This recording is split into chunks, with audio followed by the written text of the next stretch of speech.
kesabaran dakwah Nabi. Wa an Abi Abdurrahman Abdullah bin Mas'ud radhiyallahu anhu qala ka'ani anzur ila Rasulillah sallallahu alaihi wasallam yahki nabiyan minal anbiya. Bahwa di sini Nabi dulu menceritakan bagaimana dakwahnya para nabi selain dirinya.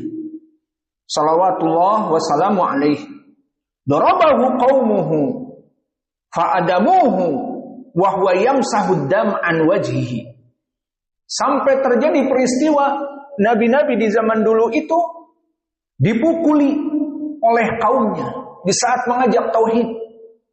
Wa huwa yamsahu ad-dam an wajhihi.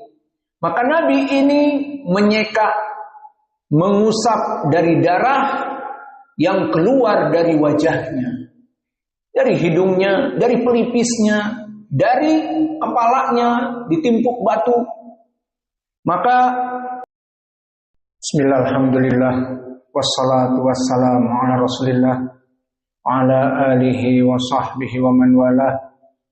Wa ashhadu an la ilaha illallah wahdahu la syarikalah wa ashhadu anna muhammadan abduhu wa rasuluh, amma ba'd. Alhamdulillah, pada kesempatan petang ini kita mempelajari kitab Riyadhus Shalihin, kemudian Sahih Muslim. Maka kitab Riyadhus Shalihin dari bab As-Sabr. Maka di pelajaran-pelajaran yang telah kita lewati, telah kita bahas dari keutamaan As-Sabr. Di antaranya keutamaan sabr adalah penyebab masuk surga. Seperti hadis yang telah kita lewati dari Abi Hurairah, yang mana Allah berfirman, barang siapa yang diambil dari dua yang dicintainya, apa itu? Al-ain, mata. Fasabara falahul jannah. Maka barang siapa seorang manusia diambil matanya, tidak bisa melihat di dunia ini, dan dia bersabar, maka baginya surga. Dan juga di dalam hadis yang sebelumnya juga disebutkan, tidak ahadallah, jika Allah mengambil dari orang-orang yang paling dicintainya di muka bumi ini, fasabara falahul jannah. Idza qabadtu safiyahu min ahli dunya sumah tasabahu illal jannah. Maka di hadis qudsi juga Allah berfirman, tidaklah seorang hamba jika aku ambil orang yang paling dicintai, istrinya, ibunya, bapaknya, anaknya, maka dia bersabar dan ihtasaba, mengharap pahala dari Allah, maka tidaklah kecuali baginya surga. Dan begitupun tentang puncak surga ini hadis Ibni Abbas, di mana dia berkata kepada muridnya, atau maukah aku kabarkan perempuan calon penduduk surga? Tentu. Maka di zaman Nabi datang perempuan, faqala ya Rasulullah ana asra. Wahai Rasulullah, aku perempuan yang epilepsi. Fa idza asra atakasyaf. Jika kambuh kumat di jalanan, di pasar, maka auratku terbuka kemana-mana. Subhanallah. Lihat perempuan sahabiah, padahal dia disebutkan perempuan hitam. Maka bagaimana dengan perempuan di zaman now?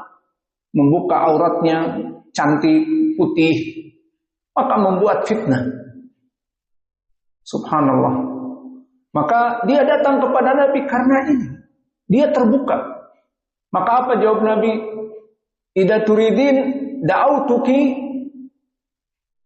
fa Allah yasfiki wa idza turidin sabirti falakil jannah. Pilih. Aku mendoakan untuk kesembuhan, sembuh.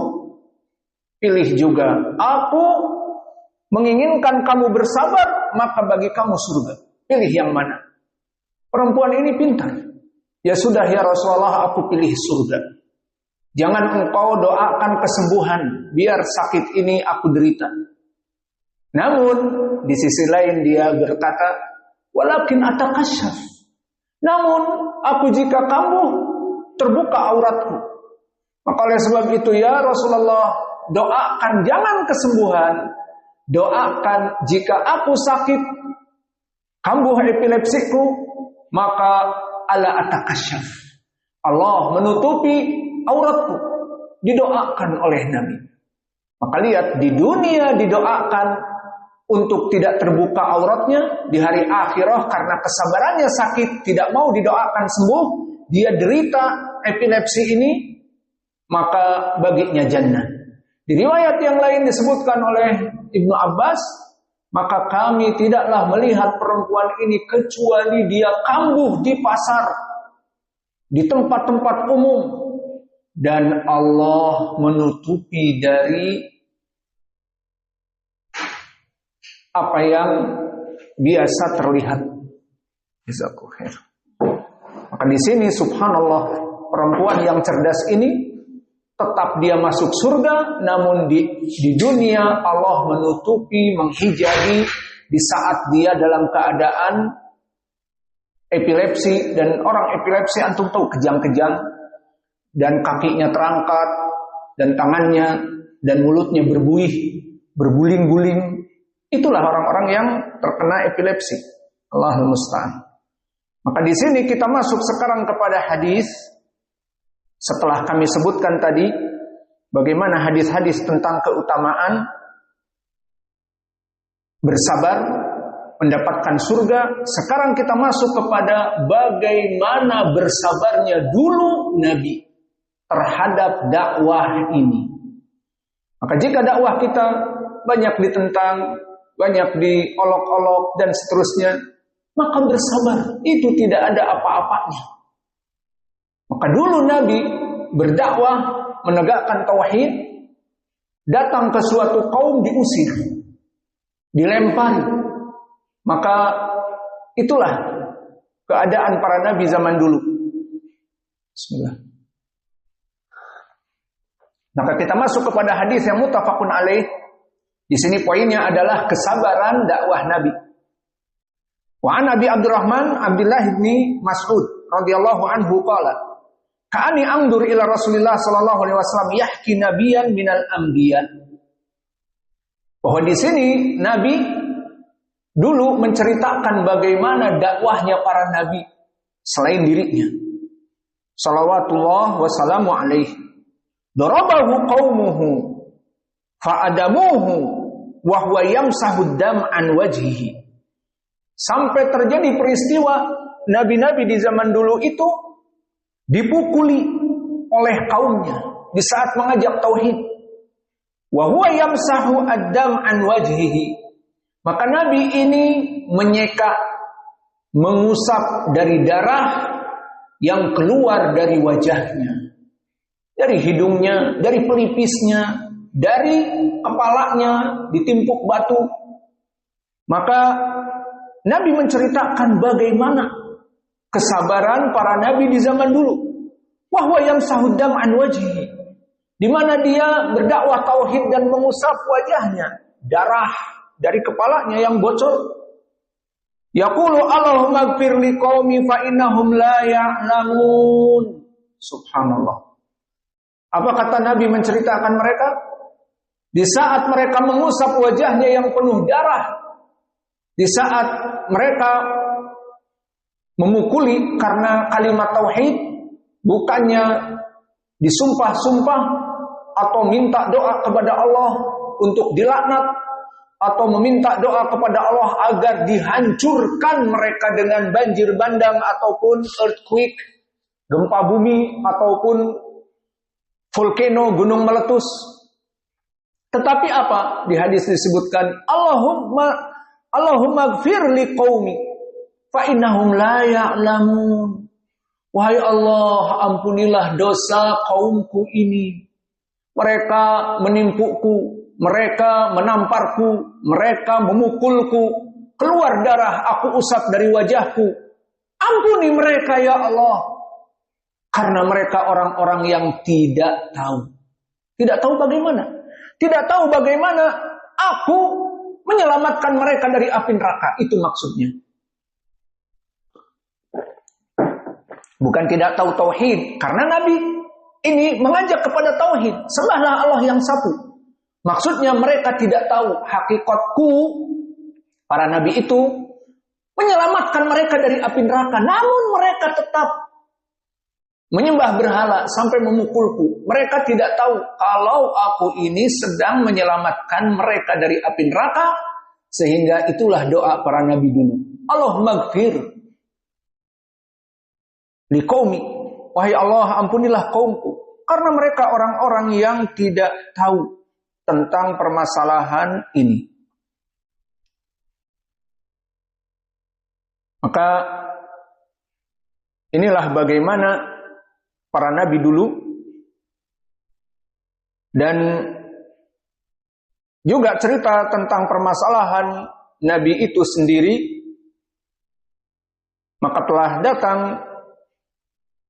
di dalam hadis yang diriwayatkan oleh Imam Al-Bukhari dan Muslim itu sendiri. Di saat Nabi berdakwah ke Taif, maka Nabi berdakwah ke sana, dan di saat sampai di sana mereka berdusta. Tadinya akan mengikuti Nabi, ternyata tidak. Maka mereka mengolok-olok dan melempar Nabi yang sudah jauh datang ke Taif. Maka akhirnya sambil Nabi menghindar dari lemparan dan pukulan mereka, maka akhirnya Nabi didatangi oleh malaikat.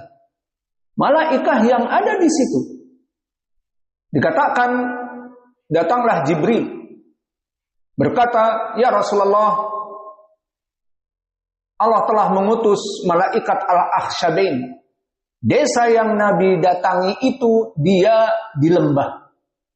Maka dia di bawah dari bukit dua gunung yang besar.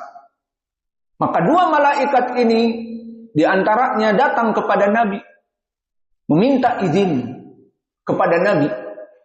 Ya Rasulullah, kalau mau, dikatakan, ya Rasulullah, aku tahu apa yang dikatakan kaummu kepadamu. Maka jika kamu mau ya Rasulullah, aku timpahkan dua gunung ini kepada mereka, karena rumah mereka memang di lembah gunung tersebut. Maka Jibril meminta kepada Nabi agar malaikat gunung ini meminta izin. Jika kamu mau ya Rasulullah, aku timpakan adab langsung. Lihat bagaimana kesabaran Nabi. Apakah Nabi yang bersimbah darah dan dalam keadaan dihinakan seperti itu sudah jauh-jauh datang dari Madinah, dari Makkah. Kemudian setelah itu Nabi marah dan mengatakan kepada malaikat yang minta izin, ya Rasulullah, aku timpahkan, aku gulingkan dua gunung ini kepada mereka sehingga mereka hancur rumah-rumahnya dan hancur luluh lantak. Maka Nabi bukannya berbicara hancurin aja, biar mampus. Maka Nabi tidak seperti itu. Sabar dalam berdakwah. Seperti para Nabi terdahulu yang diceritakan tadi. Ini yang saya sebutkan syarah. Bukan hadis yang ada, tapi di hadis yang lain. Sehingga tidak perlu disebutkan lafaz-lafaznya. Maka akhirnya Nabi berdoa, ya Rabb, wahai Allah, Allahumma khruj min sulbihim man yaqulu la ilaha illallah. Lihat doanya Nabi. Bukannya ya Rabb hancurkan mereka biar mereka tahu rasa mampus menghina Nabi dan seterusnya, tidak. Tetapi wahai Allah, jangan engkau hancurkan mereka. Biarkan mereka hidup sampai dari tulang sulbi mereka yang menghinakanku, maksudnya tidak mau masuk Islam. Ada next generation beranak. Nah, dari anak-anak cucu mereka ini menjadi orang-orang ahli tauhid. Dan doa Nabi dijawab. Maka tidaklah kecuali next generation setelah anak-anak mereka, mungkin mereka tetap kafir, mati dalam kekafiran, namun anak-anak mereka masuk kepada Islam dari Taif. Subhanallah. Maka mungkin ini dari Riyadhus Shalihin tentang permasalahan kesabaran dalam berdakwah. maka dalam berdakwah itu sabar. Alhamdulillah Allah memberikan kepada kita masjid, bisa menghidupkan sunnah apa adanya. Alhamdulillah, insya Allah akan dekat kita mendapatkan tarhis.